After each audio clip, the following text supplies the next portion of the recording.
Let me show you my preferred method on how to clean a glass shower door. Now, there's tons of different ways you could do this. I mean, hundreds, thousands, maybe millions of different ways. This is just my preferred method of cleaning glass shower doors. I've been doing it this way as a professional house cleaner for years, and it works for me. So I like this product called Sprayway. It's an aerosol glass cleaner. I've found that it works really well. It shines and polishes glass and mirrors really good, and it doesn't leave any streaks most of the time. So it's a great product, and I really like it. So I started here on the outside of the door, and I'm just spraying everything down and wiping the fronts of the shower doors here.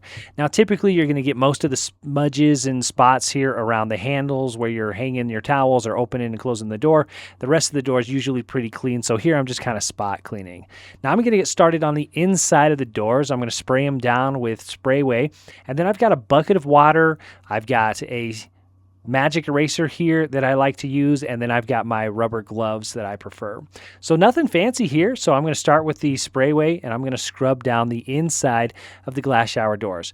Now I like the magic eraser mixed with the Sprayway, and this a lot of times will get rid of most of the scum. However, there are some other spots that I'm going to show you here in a second that I like to use scrubbing bubbles on. So nothing fancy here, just kind of left to right, up and down, and I'm really kind of just spot cleaning mostly. If I see some bigger spots, I'm really going to spend some extra attention on that.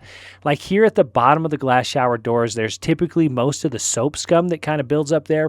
So you can see the white suds. That's from the scrubbing bubbles that I sprayed on there. And now I'm really just kind of scrubbing it down here to get rid of all of that soap scum. Then I'm going to come back and I'm going to do the entire inside of the doors here. I'm going to spray it down with some of that Sprayway, get my magic eraser in the bucket of water. So I got lots of water here on the magic eraser. I really didn't wring it out, so it is very wet. So lots of water here, and now I'm just scrubbing down the entire insides of the doors here.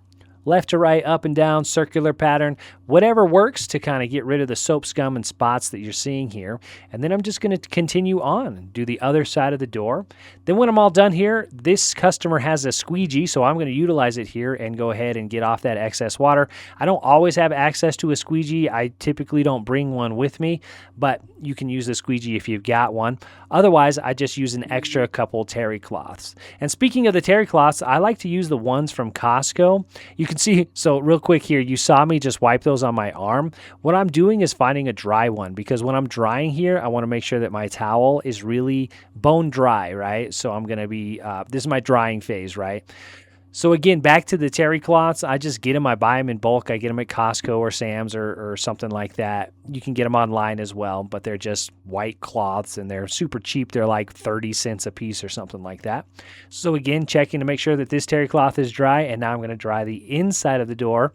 Now here, I'm just kind of going in mostly left to right, but I also go in circles here, and then I'm getting around the handle here, and now I kind of go up and down, left to right, side to side. So I'm not going in one singular direction, but that's what I'm going to do on my final polish. So the final polish here, I do a little bit more Sprayway, and now as you can see here, I'm trying to go the same exact direction every time, so left to right, and I found that that helps you see streaks better, and it's usually better for a streak-free shine at the end going the same direction. Then if you do have any streaks, they usually show up and you can see them a lot easier. The kind of final polish there on the door, and then I'm just looking to see if there are any streaks. And there you go. That's my preferred method. It's worked well for me. I know there's tons of different ways that you can do it, but that's the way I like to do it. I hope that was helpful.